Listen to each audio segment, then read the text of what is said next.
तो हम अगर उसके कल्याण के लिए जैसे यहाँ से पिंड दान करते हैं तो उसे पहुंच जाता है ना, ऐसे ही हम यहाँ से जब नाम जप करके उसके लिए संकल्प करें तो नाम जप पहुंच जाएगा, उसको उन्नति होगी।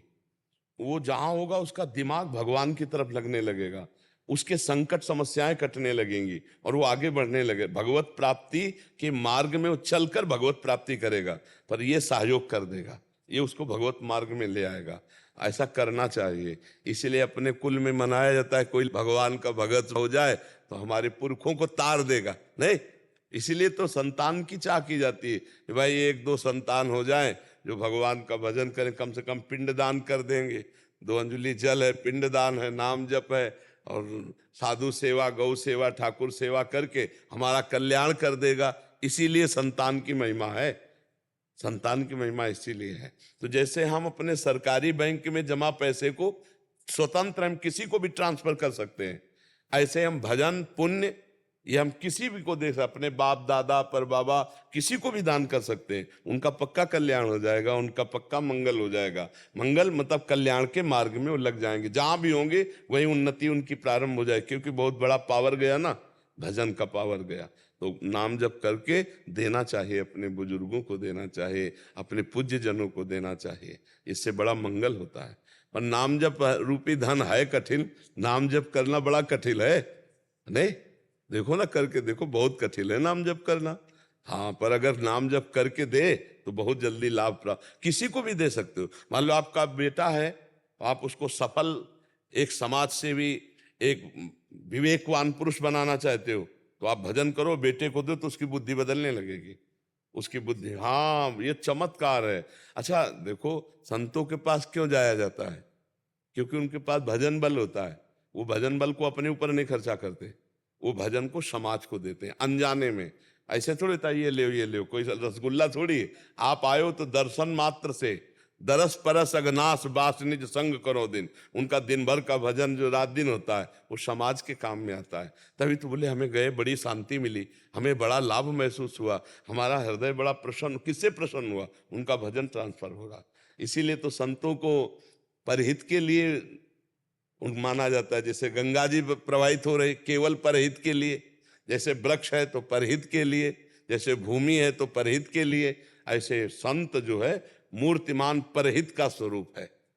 साधुन धरा शरीर पर सुख के कारण है, दूसरों के सुख के लिए। तो ऐसे आप माता पिता को भी चाहिए कुछ भजन कर, जैसे रुपया अपने बालक के सुख के लिए जमा किया तो लौकिक सुख, और जो भजन है वो उसकी बुद्धि को, उसके संकटों को नष्ट करने वाला है। इसलिए भजन जरूर करना चाहिए, अपने परिवार के सुख के लिए, अपने सुख के लिए और परलोक के लिए। ये भजन ही काम आएगा।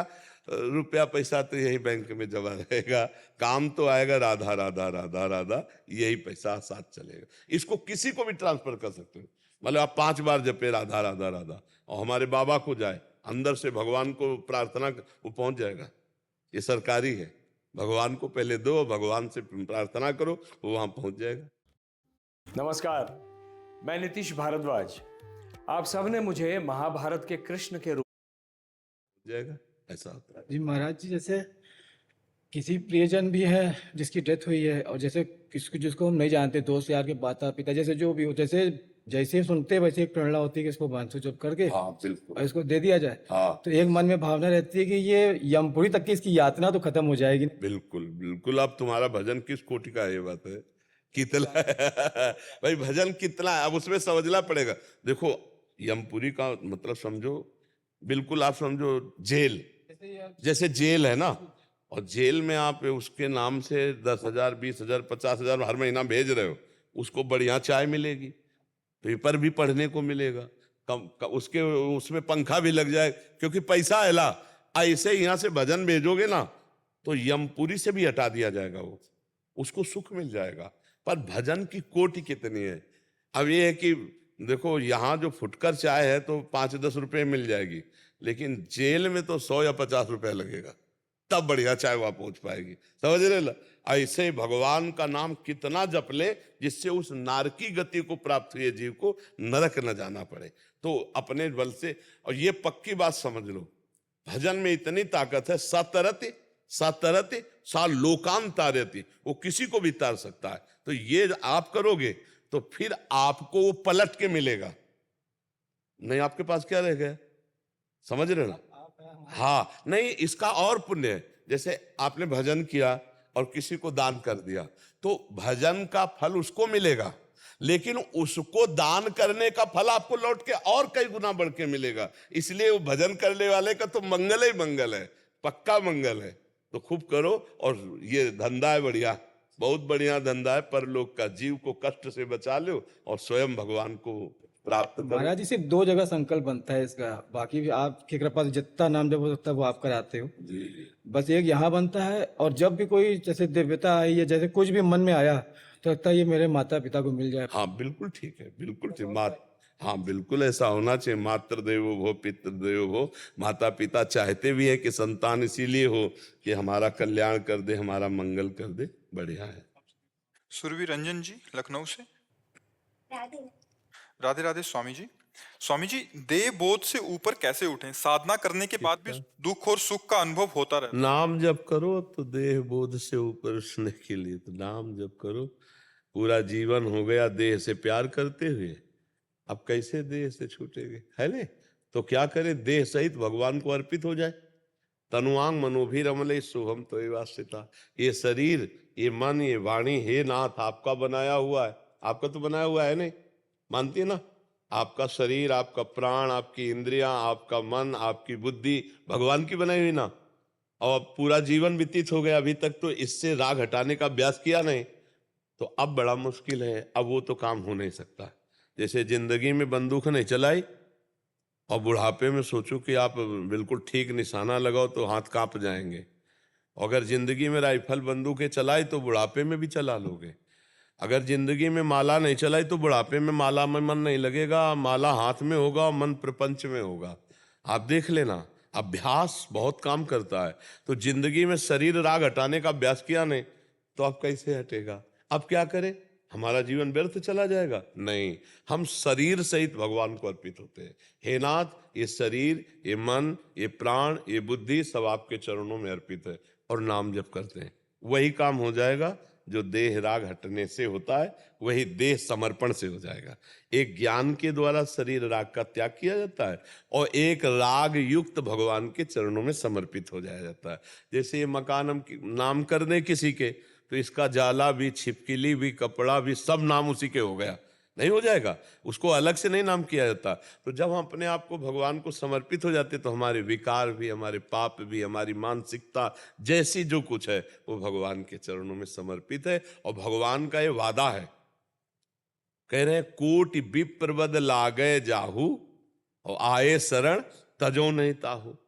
और यहां तक कह दिया, जो नर होए चराचर द्रोही आवे सभय शरण तक मोही। तो तज छल कपट मोह मद माना करो सद्य ते साधु समाना। तो हमें लगता है भगवान की शरण में हो जाओ और नाम जप करो, इससे सब ठीक हो जाएगा। अब अलग से वेदांत पढ़ना और आसनों में बैठना, अब शरीर की स्थिति नहीं रह गई।